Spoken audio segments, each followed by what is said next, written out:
السلام عليكم ورحمة الله وبركاته. أهلا بيكم في قناة تيتو للتكييف. قبل ما نبدأ الفيديو بتاعنا النهاردة حابب أتكلم في نقطة معينة.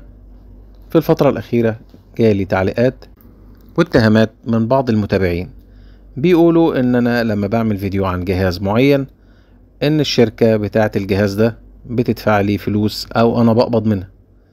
طيب يا ريت لو الشركة ممكن تدفع لي واتكلم عن الجهاز بتاعها، بس انا لما باجي اتكلم عن جهاز معين انا بقول رأيي بضمير علشان انصح العميل، والقرار في الاول وفي الاخر بيبقى ليك. انا هنا علشان اقدم معلومة محايدة للناس، لا باخد فلوس من اي شركة ولا بعمل اعلانات مدفوعة. كل اللي بقدمه تجارب حقيقية ومعلومات دقيقة. حتى لما بقول اسعار بتبقى الاسعار بتاعت لستة الاسعار بتاعت الجهاز، والاسعار دي موجودة في السوق. لو لقيت حاجة كويسة أو حاجة حلوة في الجهاز بتكلم عنها بكل وضوح، ولو في عيب برضه بوضحه للناس عشان لما تشتري تكون فاهم انت بتجيب ايه. وفي النهاية أنا والله لا باخد جنيه من شركة ولا من أي حد علشان أعمل إعلان لأي جهاز. كل اللي أنا بستفيده دعوات حضراتكم بس مش أكتر. ندخل بقى في الموضوع ونتكلم عن الفيديو بتاعنا النهاردة. الفيديو بتاع النهاردة هيبقى مقارنة بين جهاز تكييف زانوسي وجهاز تكييف كريازي. الفيديو ده بناء على طلب حد من المتابعين لقناة عندنا، وطبعا انا يشرفني ان حضراتكم تطلبوا وانا انفذ باستمرار.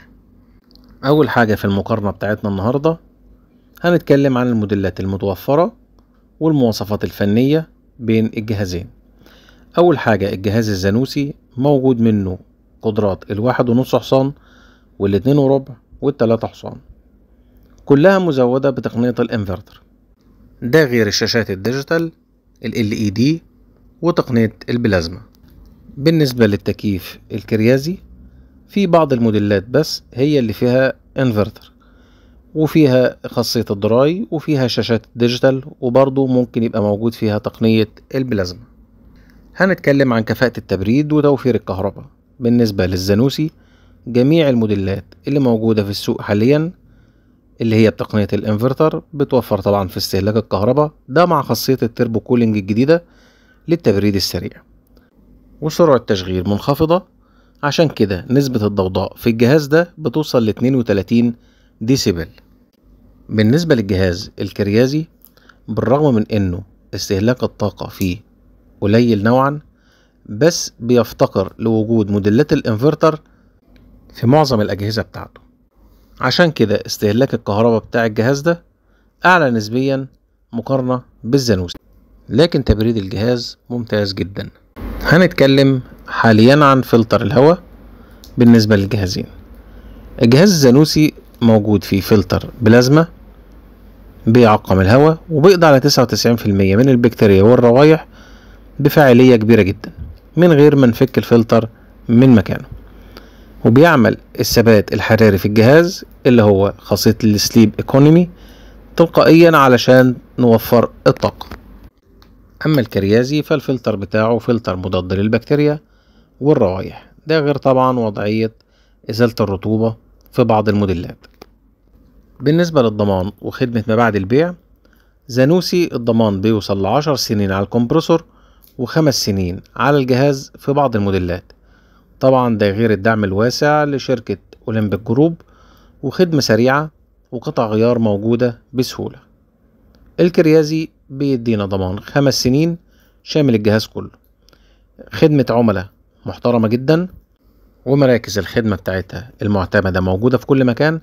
ده غير ان قطع الغيار متوفرة، بس احيانا بيبقى فيه تأخير في الاستجابة، وده بناء عن اشارة من بعض العملاء بخصوص الموضوع ده.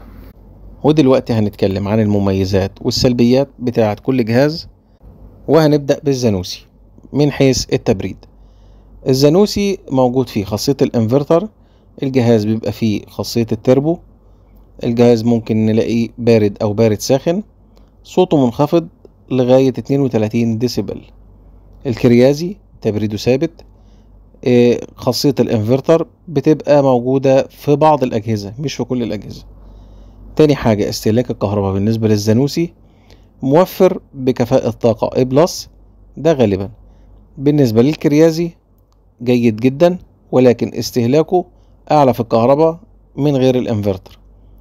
بالنسبة لفلتر الهواء للزانوسي، فلتر الهواء فلتر بلازما وتنظيفه سهل من غير ما نشيل الفلتر من مكانه. بالنسبة للكريازي فلتر مضاد للبكتيريا والروايح، ده غير ان فيه وظيفة ازالة الرطوبة او خاصية الدراي.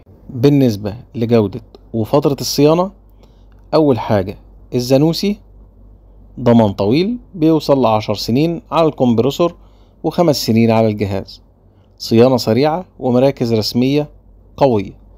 طيب بالنسبة للكريازي ضمان 5 سنين شامل الجهاز كله، صيانة محترمة لكن احيانا الاستجابة بتكون بطيئة.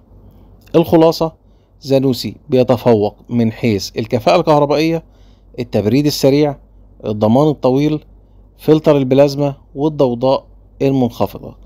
الكريازي جهاز قوي وموثوق طبعا، ممتاز للاستخدام، لكن غياب تكنولوجيا الانفرتر بيقلل من كفاءته مقارنة بالزانوسي، والسعر بيكون أعلى شوية. وفي النهاية أتمنى أن حضراتكم تكونوا استفدتوا. أشوفكم في فيديو جديد بإذن الله، والسلام عليكم ورحمة الله وبركاته.